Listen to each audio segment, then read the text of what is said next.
BLM Kerala, Tamil Nadu, Pondicherry. ഈ തെരഞ്ഞെടുപ്പിൽ CPM ചെയ്യുന്ന മറ്റൊരു കുതന്ത്രം ക്ഷേമ പെൻഷൻ കിട്ടുന്നവരുടെ യോഗങ്ങൾ വാർഡടിസ്ഥാനത്തിൽ ഒരുമിച്ച് വിളിക്കലാണ്. ഞങ്ങൾക്ക് ശ്രീ പിണറായി വിജയനോട് പറയാനുള്ളത്, കേരളത്തിൽ ക്ഷേമ പെൻഷൻ കൊടുക്കുന്നത് അങ്ങയുടെ കുടുംബ സ്വത്തിൽ നിന്നല്ല.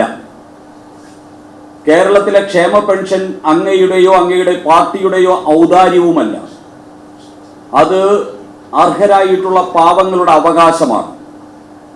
ആ അവകാശം കഴിഞ്ഞ 5 മാസമായിട്ട് വൈകിപ്പിച്ച് അവരെ ദ്രോഹിക്കാവുന്ന എല്ലാ ദ്രോഹവും ചെയ്ത് അവരുടെ സമരത്തെ പോലും അധിക്ഷേപിക്കുകയും ആക്ഷേപിക്കുകയും ചെയ്ത് ക്ഷേമ പെൻഷൻ കിട്ടേണ്ടവരെ പിച്ചച്ചട്ടി എടുപ്പിച്ച പിണറായി വിജയൻ ഇപ്പോൾ ക്ഷേമ പെൻഷന്റെ പേരിൽ ആൾക്കാരെ ഒരുമിച്ച് കൂട്ടുന്നത് തെരഞ്ഞെടുപ്പ് അട്ടിമറിക്കാനുള്ള നീക്കത്തിന്റെ ഭാഗമാണ്. അതുകൊണ്ട് ഇലക്ഷൻ കമ്മീഷന്റെ സത്വരമായിട്ടുള്ള ശ്രദ്ധയും നടപടിയും ഇത്തരത്തിലുള്ള കാര്യത്തിൽ ഉണ്ടാകണം.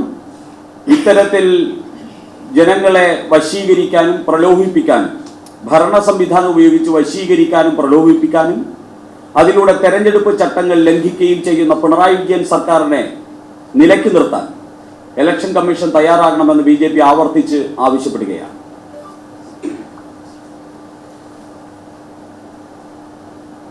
ഈ തെരഞ്ഞെടുപ്പിൽ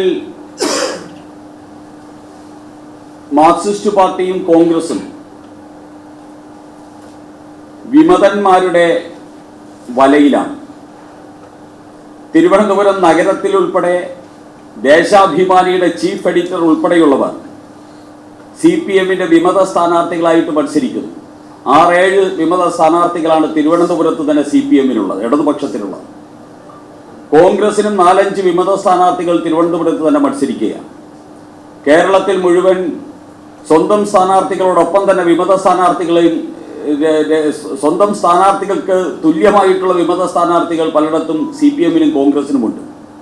വിമത ഭീഷണി ഈ 2 മുന്നണികളെയും കാര്യമായിട്ട് ബാധിക്കുമ്പോൾ ഭാരതീയ ജനതാ പാർട്ടി NDA ഒരച്ചടക്കമുള്ള രാഷ്ട്രീയ പാർട്ടി എന്ന നിലയിൽ, ഒരച്ചടക്കമുള്ള മുന്നണി എന്ന നിലയിൽ വിമത ശല്യം ലെവലേശമില്ലാത്ത എന്തെങ്കിലും ഒറ്റപ്പെട്ട സംഭവങ്ങളുണ്ടെങ്കിൽ അതെല്ലാം ഞങ്ങൾക്ക് പരിഹരിക്കാൻ സാധിച്ചു.